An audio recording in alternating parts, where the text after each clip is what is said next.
If I am bored with my life, that means a part of me is asleep. A part of my gifts or interests or passions are dormant. When you're in tune with who you are and what you carry and what makes you come alive, that's not boring. From To Be Magnetic, this is the Expanded Podcast with your host, Lacey Phillips.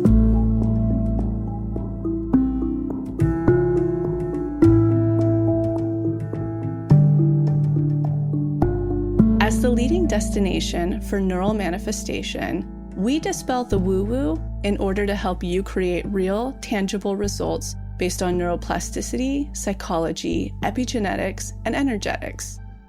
Our goal is to normalize the practice of manifestation and empower you to get into the driver's seat of your life in order to manifest the experiences, relationships, and things that most align with your authenticity. Part of our manifestation process entails expanding past your limiting subconscious beliefs. Therefore, by tuning into this podcast with interviews from experts, thought leaders, spiritual teachers, scientists, and those with neural manifestation success stories, you're starting the process of expanding your subconscious in order to see to believe that anything you desire is possible. And by pressing play, the process begins.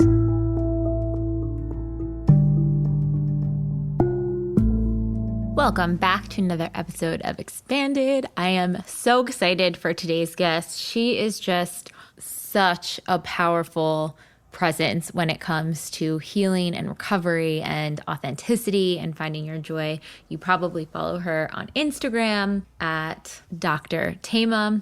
So today's guest is Dr. Thema Bryant. She is a clinical psychologist, president-elect of the American Psychology Association, a professor of psychology at Pepperdine University, and ordained minister in the African Methodist Episcopal Church. She has earned her doctorate from Duke University and completed her postdoctoral training at Harvard Medical School. She has over 20 years experience in trauma recovery and has appeared as a mental health expert on TV, radio, and all media. She also has an incredible new book out called Overcome Fear and Trauma to Reclaim Your Whole Authentic Self, Homecoming.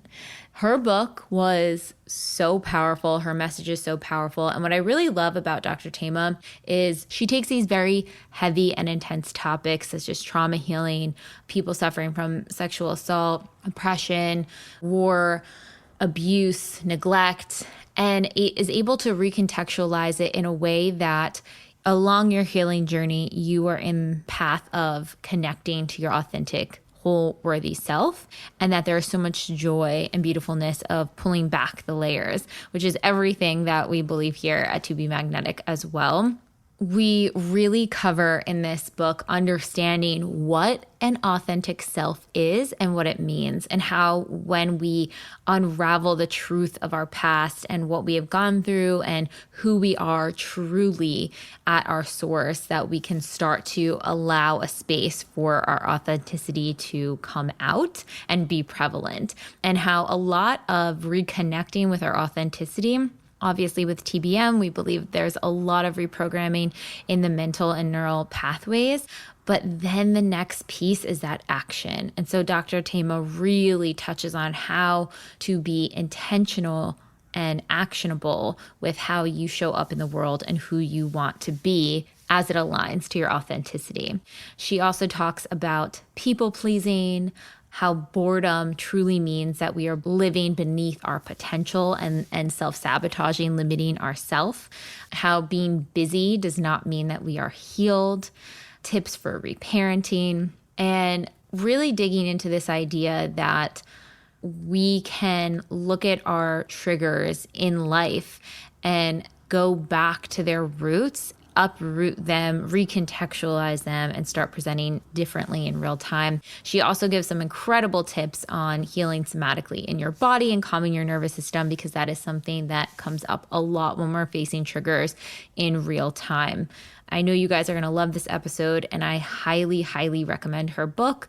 It breaks down various stages of reconnecting with our authenticity, the importance of how we can start to look at that and peel back the layers. And you also get to hear a bit about her own personal struggles and journey, which is so powerful to see her not only healed through those traumatic experiences, but is thriving on the other side. I know you guys are absolutely going to fall in love with her if you haven't already. And we hope you have a very magnetic week. Enjoy. And now a word from our partners. So I have a funny mini manifestation story for you. You've heard Jessica and I both talking about blue blocks. What a beautiful story that we came to partner together. Within that, this is actually really cute because I'm one of those bedside readers. I love to read before bed to help me just really sink into quiet, calm, relaxed, and ready for sleep. However, I'm crazy. Speaking of blue blocks, you can listen to the 2 episodes I have with founder Andy Mant, where we talk about why I don't have any lights on in the bedroom in the evening. I only have candlelight. And so to read, it's really, really hard in candlelight. So I've been Googling actually for months and months, incandescent reading lamp, like a book reading lamp, the ones that you can clip to your book and read with, and nothing comes up. And I'm like, why has somebody not invented this during this time? And then totally out of nowhere, founder Andy Mant shipped me one of their new products, which is their Lumi Clip Sleep Plus, which is exactly that. It's a rechargeable 100% blue and green light free little book clip light that houses their Sleep Plus technology. So not only does this allow me to read perfectly fine now, but it also doesn't provide any sleep disrupting blue and green light. It's flicker free, 0 EMF. And on top of it all, it gives off a warm and relaxing campfire feel, just like the candle that's burning by my bedside. And so now I can actually read by the bedside. And literally when I opened this up, completely unexpected, didn't know it was coming to me, didn't know they had invented this. I opened it and I was like, thank you, universe. So this was a total mini manifestation. And I wanted to share that with you. It's only a $29 product. So if you're anything like me and you're a candle lighter, you would probably be lit up about that. And the really cool thing from Blue Blocks now is that they have the Lumi Lamp Sleep Plus. So for any of us who have become a cult following of the Lumi Lamp Clip Plus, now it's an actual lamp that sits on your nightside table. And the coolest thing is that it's under $60. So go ahead and check out www.blueblocks.com/pages/magnetic. The discount of 15% will automatically be added to your order, or use the code all caps magnetic, MAGNETIC, for 15% off your order. So things have gotten pretty hippie in Topanga. Back when I lived in Echo Park, I had a pretty decent edible garden, but Teddy has re-inspired me to go to the 9th degree. So we have a massive garden structure that we built to plant our biodynamic garden, and we are seeding with the new moon and, harvesting with the full moon. And my beets are already coming up, my beans are coming up, my chard's coming up, kale, I'm planting in succession. All of this to say that I really, really have the goal to set Teddy's foundation of her microbiome to be as powerful as it can be within my control of the toxicity that we live in today's age. That's why I've been really committed and privileged enough to breastfeed her through all of the challenges that I've gone through, which have been many, and you've heard about it on this podcast. It's also why I began taking Seed probiotic. As you know from hearing me talk about them before, that our marketing director, Grace, introduced us to Seed. She's been taking it for ages. She's seen profound results. So when it came time to enrich my milk and help with Teddy's gas, I was like, I've got to get on a probiotic via my doulas, and Seed was obviously the gold standard to turn to, because it is just that. It's the gold standard within the probiotic world. Things that I really appreciate about Seed is that it has a 100% survival rate, meaning that it absolutely gets down to your gut to colonize it, whereas competitors have about a 20% survival rate.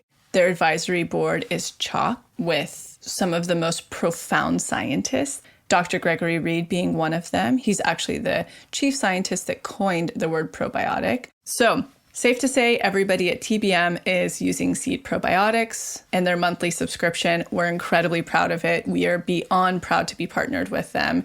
If you are interested in trying their probiotic, you'll receive 15% off the first month by going to the link below, and that's at seed.com and using the code CAPS TBM and the number 15. Again, that's TBM 15.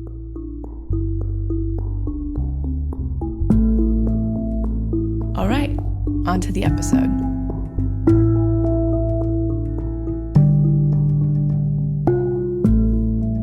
I am so excited for today's guest. We have Dr. Thema Bryant. Welcome. How are you doing? Oh, thank you so much. I'm doing well and excited for this conversation with you and just in a real place of gratitude.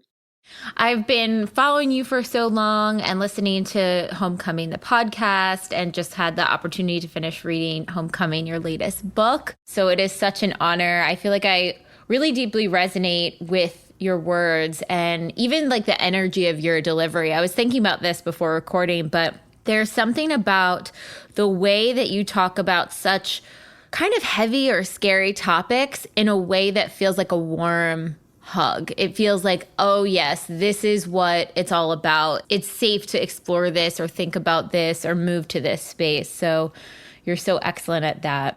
I appreciate you saying that because I think often these difficult topics people shy away from because their experience or expectation, it's just that it's going to be horrible and leave you in a terrible place. And so I think it is so important to approach it with care, but to still approach, right? To still speak about it, but just being mindful of doing it at a pace and at a tone and in such a way where people can stay with it. And even in the book, you share a lot of different stories and examples of clients you've worked with and had as well. And I think what's interesting about those stories and hearing about it is like there can be pain and shame and so much heaviness in that. And by the end of the story, there's hope. Mm-hmm. And I think that's that piece that, everyone needs to feel that sense of hope for something more, something better, something integrated, which is really beautiful. Yes, for it not to be an ending, even when there are endings like ending of relationship or the ending of a job or the death of a loved one, to be able to sit with that, acknowledge it, and then also open ourselves to new beginnings in whatever form that might take. Absolutely. So one question we love to kick off with here is, what is your cultural background and upbringing, and how has that shaped who you are today? Yes, beautiful. So I'm a woman of African descent. I'm African American, and that is integral to who I am. Actually, my parents, who are both Black Americans, selected African names for us. So the name Thema means queen. And then my middle name is Simone, after the incredible singer Nina Simone. And so my culture and my heritage is in my name, and thinking about kind of ancestral inheritance, that I was raised with a sense of community, that it's not just about me or just about materialism or, seeking status, but really the importance of giving and sharing and connecting. And I'll say that not only comes from my cultural heritage, but my faith background. I grew up as a pastor's daughter. And so, in our tradition in the Black church, church wasn't just some place where you go on Sunday morning, but throughout the week, it really was a community center. So we had jobs training, we had a GED program, we had a women's center, we had, cultural fairs. And so really growing up with this sense of connection and the importance of giving back and empowerment. I love that. I think community is one of those aspects of healing that people don't talk about a lot. Or, we always think of healing as like this thing that we do in our bed journaling or on a therapist's couch. And definitely that's part of it. But there's another sense of healing with a community, to be seen and validated by others, to share in your spirit or your culture. Talk a bit about that and the necessity for the community. Yes, thank you so much for raising that. So, one of the terms for your audience to know is decolonizing psychology. So when we decolonize it, it's one, paying attention to context, the socio-political context in which we live and how oppression has affected us.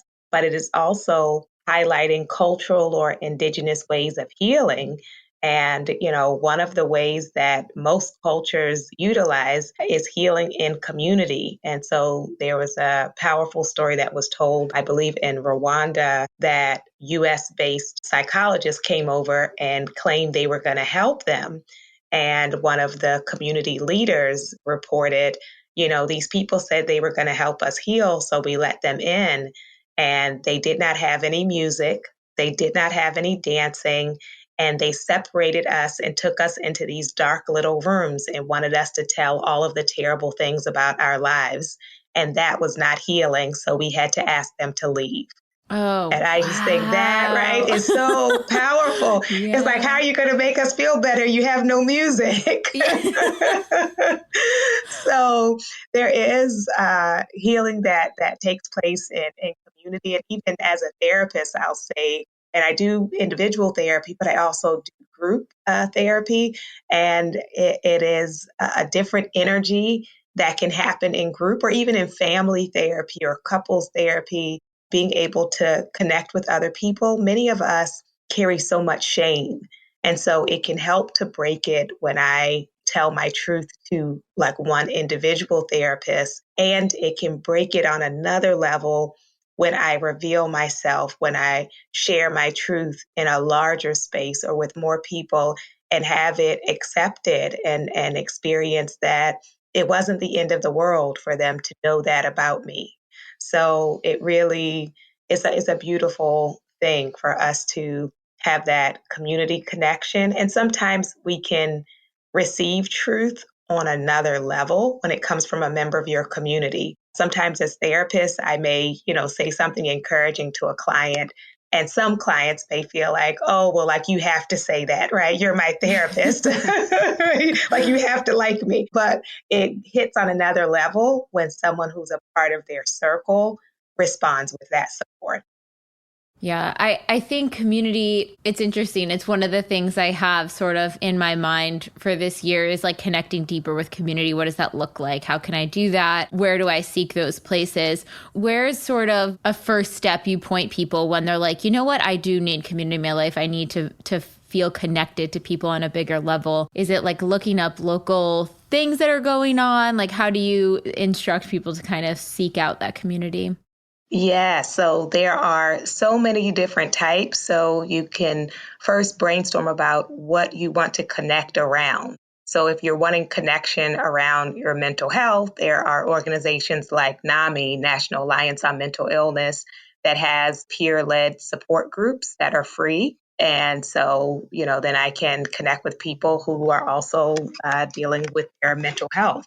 If you're politically minded, then getting involved in like a community group or a political organization. I'm someone who loves the arts. And so, now things are opening up a little better. So like seeing if there are those spoken word coffee houses where I can go, and whether I choose to share or not, just be around people who like love words and love poetry. Sometimes, people will think about taking a class, like a low stress class, but just something they want to learn about. That kind of structure can be helpful for people who have some social anxiety, because in some of the other more informal places, they might feel kind of a pressure, or how do I may show up, but then I don't speak to anybody. So if it's something that's more structured or facilitated, that may be more comfortable for others. So, and then of course, connecting either around your cultural community or around your faith community are other possibilities.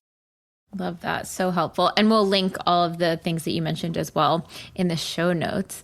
And so the theme of your book is about authenticity, homecoming to yourself, coming home to yourself, really connecting with that soul essence of who we truly are. And that's something we talk about here at To Be Magnetic all the time, is authenticity, what it means to connect to that essence of who we are without the pain, shame, programming. So how would you describe your authentic self? It's such a powerful word and all encapsulating, but how do you describe that? So to be authentic is to first tell myself the truth and then to live based on that truth that I have told myself.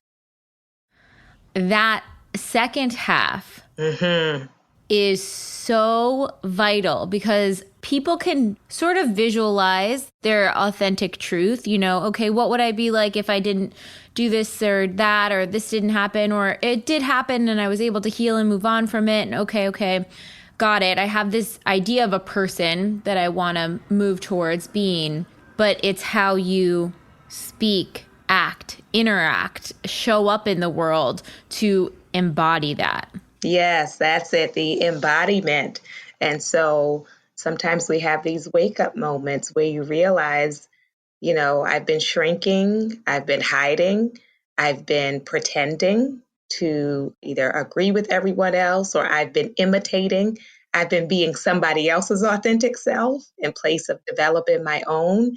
And when we have that acknowledgement, it's not to get to a place of judgment or condemnation toward ourselves, but recognizing, like, when and why did I start pretending? That for some people, they kind of learned early that people don't like artsy people, or people don't like spirit people. And so, like, how do I have to show up to get people's approval? And then getting to a place of, is it worth it for them to approve of my performance when that is not actually me? So now I, enter the season in my life where I'm willing to risk the rejection of authenticity, that I'm going to be me and not everybody is going to like that. So we have to heal our people pleasing and approval seeking, and not in that harsh way of like, I don't care about people, but I believe in the value and importance of authentic connection. And we can't have a real friendship if one of us has to pretend. I think it's so hard to push up against that. I know I can see people want this of me. I am not that. Okay, let me morph because I'll be safe. I'll be protected. I'll be part of the group. I won't be pushed out or cast aside. And I think we're just, even our nervous systems are so afraid of that disconnection. It's so scary to be seen for who we truly are, knowing that it might not be what someone else wants. Yeah. And to know, that it makes sense that we do that in friendship. It makes sense that people do that in dating. And at the same time, to know it's not sustainable. The performance is not sustainable. And so you will leak out. And then how will they respond to that? And even if you're able to keep it up for a long time, the resentment grows and the fatigue grows, because you're doing a lot of emotional labor to silence yourself. Ooh. And you said in the book too, like there are signs of that disconnection from authentic self. It can present in depression, anxiety, non-compassion towards yourself and others, stuck in anger, hypervigilance, disassociation. Talk a little bit about some of those ways that the repressed authentic self leaks out when we're hiding it. So important, because sometimes we don't even realize it within ourselves. Like I said, there can be those moments of a wake-up call of like, I miss me. This is not who I want to be or how I want to be. But there are other times in our lives where, you may think, oh, it's, pretty normal, or I'm just kind of going through the motions of living. And so to do a check of like, am I really present? Is this really me? Am I in flow, or am I forcing myself to be something else or be someone else? And so, one of those signs is getting in that place of despair, of feeling the hopelessness and powerlessness and losing pleasure or enjoyment in anything. because while initially you may be energized of like, oh, I have these people's approval or attention, one of the things we will discover is it is impossible to please everyone all the time, even when you're pretending. So it's like you went through all of that and still got rejected and still got abandoned, or people still talked mean about you, even though in your experience you didn't do anything, right? I didn't do anything and I tried to be nice and, they still organized against me. So that can be very disorienting and frustrating. And it also, if I'm living inauthentically, then it creates anxiety because it's the fear of will I be found out? Because you'll feel like a fraud. And so, am I getting it right? Am I dressing right? Am I saying it right? Am I enough? So, that perpetual anxiety. And then, that sense of numbness. So, sometimes we don't recognize it in ourselves, but we have all at some point interacted with someone where you were clear they were physically present, but emotionally absent. And so the reality is sometimes that has been us, where the eyes are really dead. So you're sitting there, but you're not there. So that numbness can be an alarm for you of like, I don't want to just go in survival mode of like, let me just get through the day, get through the week, get through the month. And we can do that for years, yet really want to come alive. And Dr. Maya Angelou had this line, surviving is necessary, but thriving is elegant. And so it is important for us to survive, but we also have a longing for something more than that, to have an abundant, authentic life. I think when people are in those moments of disconnection from self, disconnection from their authenticity, they feel it. Even if they don't consciously know, it's leaking out in different ways. There's that longing, that hope that, wow, I feel like there's something more, and not more in the sense of items or things, but more in the sense of spiritual moreness. Yes, there is that longing for the more. And, another statement I share in there is, you're too gifted to be bored. So if I am bored with my life, that means a part of me is asleep. A part of my gifts or interests or passions are dormant. And so, because when you're in tune with who you are and what you carry and what makes you come alive, that's not boring. So if you find yourself in a vision desert, no ideas, no possibilities, then to consider what part of myself has been put to sleep. It's interesting because I've heard friends or people say, oh, it's so boring right now, nothing to do, nothing to do. And it's that disconnection speaking. It's not your circumstance. You don't need more money in this moment. I mean, you might for survival, but not for fun necessarily. You don't need more things or outside pieces. It's like, where are you abandoning your soul? Where are you abandoning your spirit? Yes, that self-abandonment, self-erasure, though, that's what we give up to be inauthentic under the guise of acceptance. And I teach at Pepperdine University, and I tell our students, if you make it to graduation but had to leave yourself behind, it wasn't worth it. If you are able to land the job you want, land the partner you want, and you're no longer you, it costs you too much. That kind of parlays into this next piece of busyness and how we mistake busyness or even outward success as being healed. Yes. Yeah. So important because it can trick other people and it can also trick us, and we live in a culture that puts a lot of emphasis on productivity, on labor, working, working, working. And, especially in the pandemic, then suddenly it was like, well, people know you're home if you're, at home. So this constant access of people not knowing like when to log off, right? That or when to not take the call. So no boundaries. And people get praised for being workaholics. They can get rewarded for that, which encourages self erasure, which encourages self neglect. And so you can have an incredible resume, very impressive, full of accomplishments, and feel empty inside. And so to really set the intention with yourself, I don't want merely the appearance of success.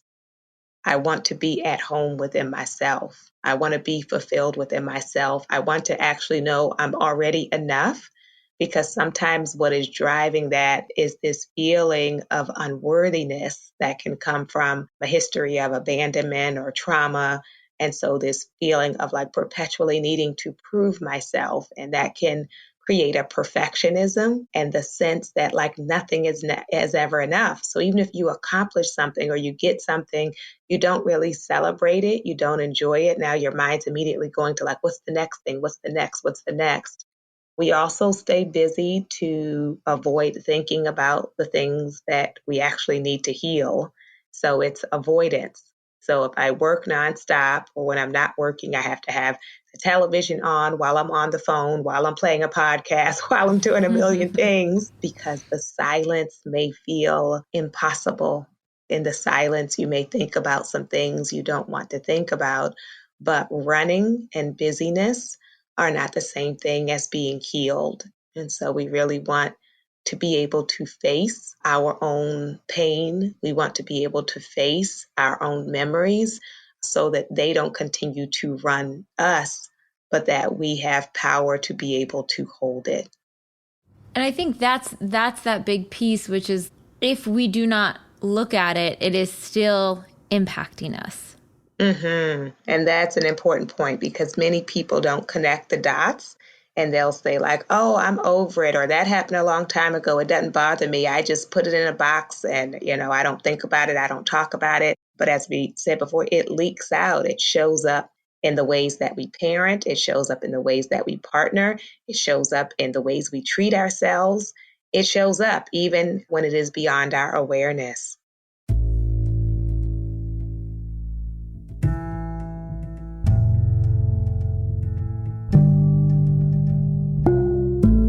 So I'm quickly interrupting this episode to invite you, if you're ready to start your manifestation journey, or if anything you've heard in our manifestation episodes has piqued your interest, to begin.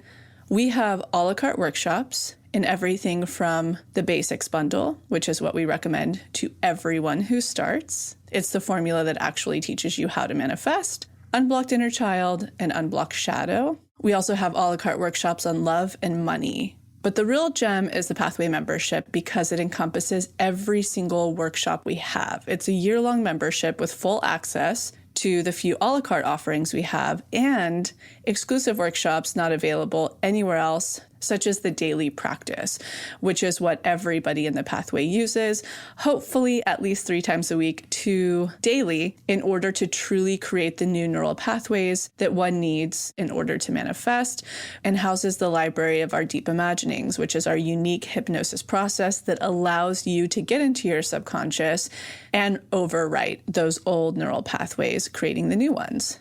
You can use our special code EXPANDED, all caps, EXPANDED, to receive $20 off your first a la carte workshop purchase, or $20 off your first month of the Pathway. Again, that's all caps, EXPANDED, EXPANDED. Okay, now back to the episode.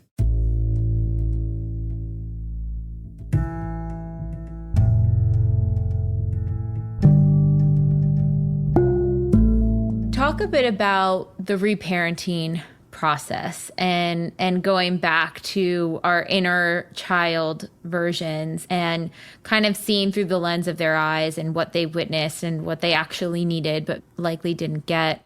And one thing in specific, the role of accountability from parents, because a lot of times one of the biggest things is they just want their parent to say, you know what, I didn't do a good job, I'm sorry, or I messed this up, I'm sorry. How do we come to terms with that not happening in real life? So important. And so because we're parented by people and human beings, it is imperfect. And so there's a range of, how severe that is. But even those who feel like overall they had very caring parents are usually able to still identify some times or some categories in which things could have been done better or could have better prepared you for life or to connect you to yourself. And so, given that, we're aware that for some people, they stay stuck in that resentment of the past or the resentment of what they didn't get, or feeling like they are permanently damaged because they'll say, well, my foundation is off. And so since the foundation was off, that's it for me.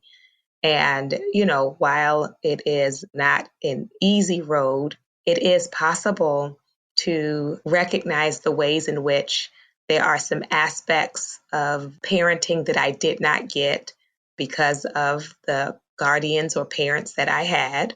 So now I want to, from a place of empowerment, think about the ways I can give those things to myself. When we put our lives on hold, waiting for an apology, then we are disserving ourselves. It would be wonderful for people to admit when they've messed up, and yet it is not something we can make people do. And so to not put my life on hold, making my ability to have a fulfilling life dependent on the very people who hurt me or harmed me is really becoming now self-sabotage, right? That I can't move on until they say sorry.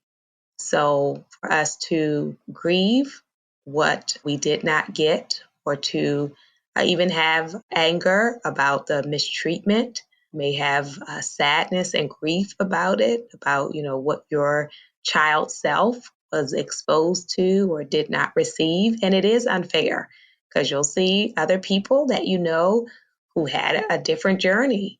And so it is important to not skip over that and to acknowledge it. And then to say, what do I want to do now going forward? So, there are different things that healthy parents do that I now want to do for myself. And so one of those examples is just around our care. So parents who are healthy and have, the resource access would say, to a child, you can't just eat candy and cake, right? Or you can't just live out of vending machines and drive-through windows. And so looking at, what am I feeding myself? Am I just letting myself drink soda and coffee, right? So to parent myself is to say, that's enough of that, and I'm going to drink water. A healthy present parent will set a bedtime and not have like a 7-year-old up at 2 a.m.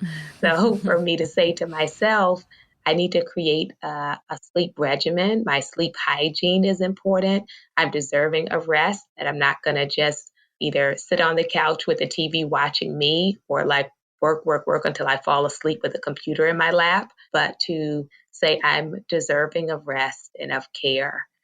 So the different ways we can nourish ourselves is a part of reparenting. I love that they're so actionable. Yes. A lot of times reparenting and inner child work that we do is subconscious and in kind of a meditative state, but then taking that into the real world and saying, okay, I wanted those things, I didn't get them. If I was integrated or had that support, how do I start acting from that place now?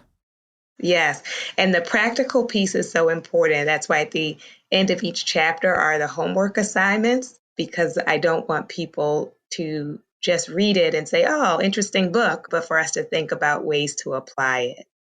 Absolutely. I think that's where that massive change, that shift happens. It's like the awareness of it, the feeling of it, and then the action. Talk a little bit about anger. And you talk about in the book scaling anger events. What is that? Our anger comes up a lot of times when we haven't had space to have anger, or we're recognizing that, this thing that I swept under the rug was actually really painful. And now I'm finding my voice and I'm able to stand in my authentic self and stand up for myself. But sometimes it can come out, as an overcorrection or an attack in anger. So how do we start to balance that emotion? So first, to release judgment. If you grew up in a household where it was not okay to be angry, that anger is, a human emotion. And what I like to say is it's healthy to be outraged about outrageous things. So some things people have experienced or some things you see in the world are outrageous.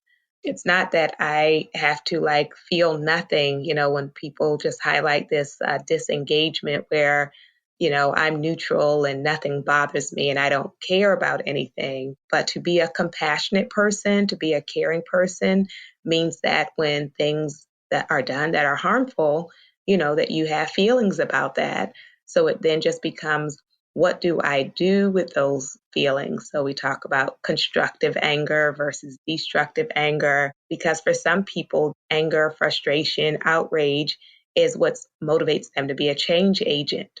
When I was living on the East Coast, there was a campaign about sexual assault, and they had billboards around the New Jersey area, and the billboard said, "We should be outraged." And it was trying to motivate people to be a part of, the movement to stop sexual assault. And so, the things that you're upset about, what do you want to do about that? What is possible to do about that? And then I would say taking care of your humanity is making sure that I still give myself access to a range of emotions. I think what happens for some people is the anger takes over everything else. And so now everything is suppressed. And it's not sustainable to just live with rage. So I'm upset about these things. And are there any areas of your life that you have joy about, that you delight in? Is there anything you're excited about? Are there any ways in which you feel love? So to open ourselves to that. And then back to the anger, when you were talking about the scaling, I give clients who have challenges in this area this exercise to develop the skill of being able to rate an offense. Because for some people, it's 0 or 10. And that causes, our nervous systems are not built for us to constantly be at that state of level 10. And so, if my response to someone cutting in front of me in line is the same as, someone actually assaulting me, then I'm having difficulty with scale. And for some people, it's definitely learning. For some, if we just bring it to their awareness, they can start scaling immediately. And some people really don't get it that these different things are not equal. And so really having to slow down. And a part of what that could be is where people grew up. I've had clients who have shared that in their community, you had to respond at level 10 because then nobody else would bother you. So if people think I'll go off to the max, right, then I'm safer. So to be able to then differentiate, okay, that was that neighborhood you grew up in, and now you're 30 years old and you're working in this office. So it's a different culture, a different climate. And if you do that in this space, you're going to lose your job. So it becomes like an orientation. I think that's such a really powerful way to look at it. And it's not saying don't feel anger. And it's not saying you have the right to blow up on every single person that has any perceived slight towards you. It's one of those emotions that, like you said, are an empowering emotion because it requires you to look at what action needs to be taken from the anger. And it doesn't have to be an angry action, It could just be, I need to remove myself from this space or cut off this person or set a boundary or whatever it may be. Yeah, it's so important that we get to that space, and it can be a new skill. Also, talking to people about what was modeled before them, that a lot of us either saw parents who never said anything to anybody and often got taken advantage of, or parents who modeled being really volatile or hostile. And then some people are afraid of any anger because it was not only about creating space for my own anger, but also creating space for other people's anger. So if people grew up in a circumstance where anger meant violence, then when other people are upset, it's like they can't tolerate it. or they become very fearful or panicky because their association is, oh, you're angry, then you're going to hurt me. Whereas the person may really just be saying, I'm mad that you did whatever you did. So developing the skill set so we don't overgeneralize based on our limited experiences, to know that there are other ways of relating, there are other ways of disagreeing, there are other ways of expressing than we may be used to. I think one thing in the trauma, healing aspect of this is our nervous systems need to really be reset and sort of have this space of, okay, can we tolerate it in this without going into shutdown mode or fight or flight mode?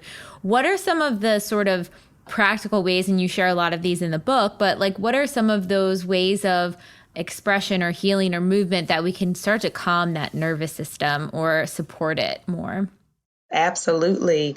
So taking breath, and I like to talk about it as sacred pause so that we're not so reactive.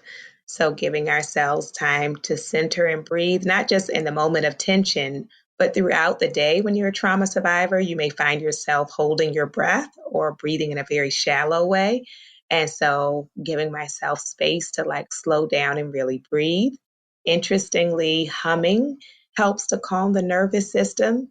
Rocking also helps to calm the nervous system. And so, psychology is kind of late to the party.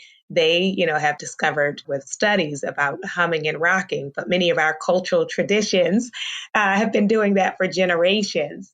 And I would also say, check your circle, meaning who do you spend time with? Some of us have difficulty getting to a safe, calm place because we're not around safe, calm people. So am I in relationship with people who are good for my nervous system? That's an important check. And if not, I need to examine that and may need to make some decisions around that. And then there are, some compassion holds. And so placing one hand over your heart, one hand on your belly as you just center into your breathing can be a beautiful way to calm your nervous system. Drinking water, putting cold washcloth on your face can also be great ways of calming ourselves. I love those. So, so helpful.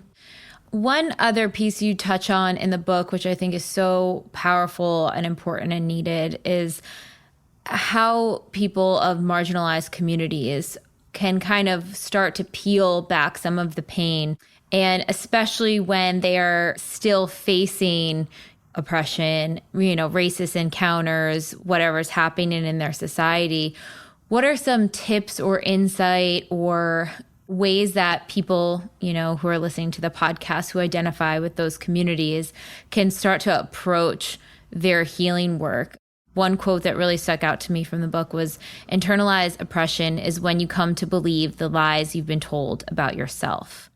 Yes, and that is so important to recognize and to heal it, because we can just take those things as truth, because throughout our lives we've been bombarded with these messages. So, I hear it if I'm thinking about women and sexism, when I hear women say things like, I don't like to make friends with women because women are petty and competitive.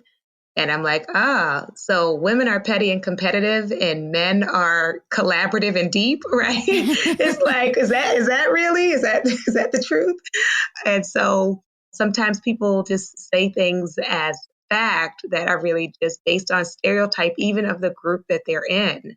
I remember working with a Black adolescent girl, and she was talking about, Black kids don't know how to act.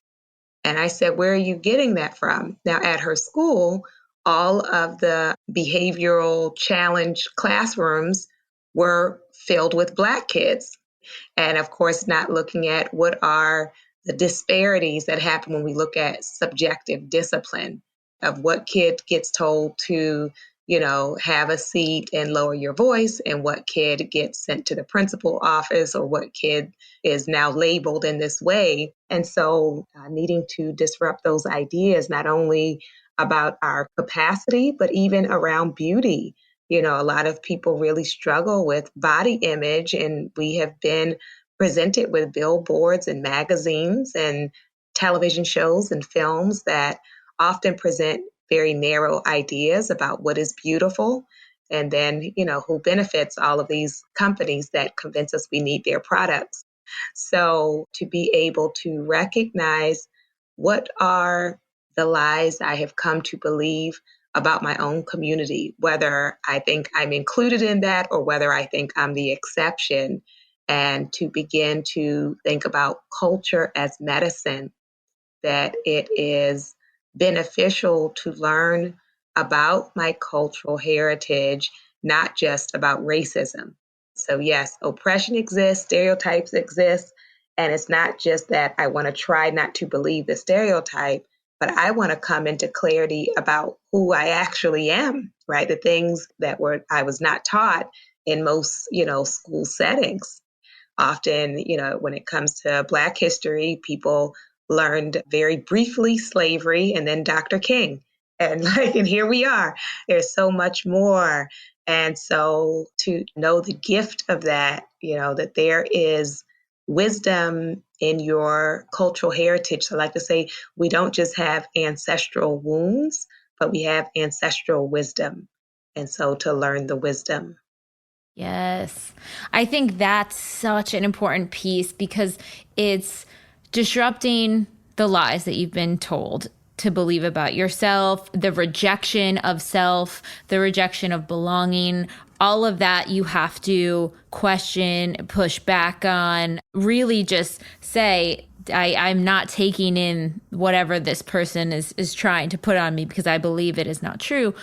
And then it is then celebrating and doubling down on your authentic expression, your cultural expression, because that is really going to shift how you and others around you are viewing yourself. That's right. Yeah, to show up as yourself and know, that you're deserving. How do you guide, I think if the root of a lot of these limiting beliefs is I'm not enough, I'm not good enough, I'm not worthy, I'm not special, all of those things. It's really that I'm not enough root. How do we begin to push against that? Because I think in the beginning, you're like, okay, instead I'm going to believe I am enough. Well, I don't feel that right now. So where do we go from here? Right. So it really is about perfectionism. What would somebody have to be or do to be worthy? And what often happens is we are giving more grace to other people than to ourselves, that we're holding ourselves to a standard that we don't hold other people to, or we are comparing ourselves to other people's performance. So, I'll give by way of example, in the pandemic, some people on social media were like presenting that they were living their best life, right? Mm-hmm. So, then if you are comparing yourself to that, then it's like, oh my gosh, I'm so inadequate. All I did today was like barely get out of bed. So to be mindful of what we're comparing ourselves to, and also to say, I am not perfect, but even with my imperfections, imperfect people are deserving of respect. Imperfect people are deserving of care and connection. An imperfect person can still have a contribution to make. And so that eases it from this idea, because if I say, often I think worthiness, then people have to like kind of disrupt, who do you think is worthy? What makes somebody worthy? Like, does my humanity come with a worthiness, right? I'm a human being. So does that, mean I'm worthy of some things? And so to give myself that. And then kind of piggybacking off of that, this idea of like authentic confidence. I think that is something people think you're going to all of a sudden wake up one day and be like, I want to go from not confident to confident. Mm-hmm. What are the ways that we can sort of maybe recontextualize this idea of confidence as like a checkbox instead of something we're growing into? That's right. So confidence develops over time. With the more I do something, the more confident I will be in it. And many of us have, as you're describing, this false notion of, I want to wait till I'm confident, or I want the magic formula to be confident, and then I'll just show up and be amazing. And so in mindfulness, the phrase is beginner's mind. Do I have the capacity to start even when I'm not an expert? Even when I don't know fully how to do it? Can I start? And as I engage in it, the more I do it, the confidence will grow. So, the example I gave in the book is when I first was as a graduate student, they would kind of be very selective about what clients they gave us, because we were beginners. And so when I left for my internship, and the first time I started being assigned clients who had more severe issues, at first I was startled, like, are you sure? Like, did you mean to assign that client to me? And, kind of try to figure out, like, what do I do? And the only way I now have confidence to do it is because I've done it several times, many, many times. And so when you feel that nervousness or that anxiety to not immediately quit, but, you can ask for support, for guidance, for mentorship, for people to explain it again, or to see if you can shadow someone as you develop the skills.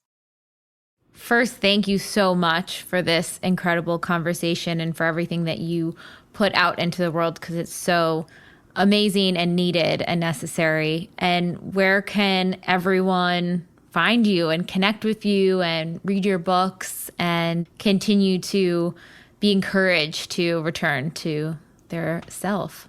Oh, thank you so much for having me. I really appreciated the questions and am happy for your audience to stay connected. So my website is drthema.com, and that's drthema.com.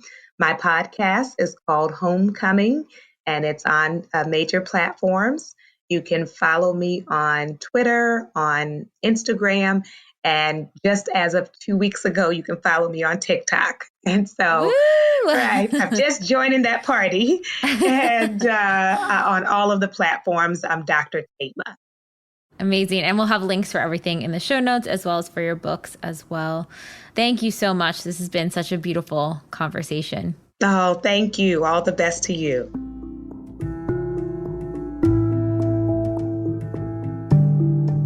Thank you so much for tuning into the episode, and I hope you enjoyed it as much as I did, we did. And in case you're not totally ready to join the pathway yet, I wanted to share a few of our free offerings that I'll often suggest to people as a little bit of a blueprint to get them started on their manifestation journey. The first place I like to direct people completely for free is the motivation. You can see it linked below or on our homepage as our testimony library. And it's categorized by different subjects, whether you're calling in career, money, love, wellness, and much more. When you're reading about a member's experience of what they manifested, you're actually seeing to believe and showing your subconscious that that very thing is possible for you. The second place I like to direct people is to the free clarity exercise, which is also linked below. In it, you get to try our own unique hypnosis process, learn about the science, and some journaling prompts. And the best part about this, you'll get a tiny taste of what it's like to go into your hypnotic state, bring your subconscious forward, and create new neural pathways while receiving clarity. And the third thing, if you haven't listened to it on this podcast yet, please go back to the episode titled Manifestation 101, where you'll learn the basics of neural manifestation to truly understand this process. So go ahead and check out those free resources, the motivation, the free clarity exercise, and the episode Manifestation 101, all linked below. And in an effort to make sure to have representation in this process series, go ahead and submit any process testimonials you have, especially to our LGBTQ+ community, our BIPOC, as well as the Ys, which is anyone in the community who is 45 and over. All right, we'll be back next week.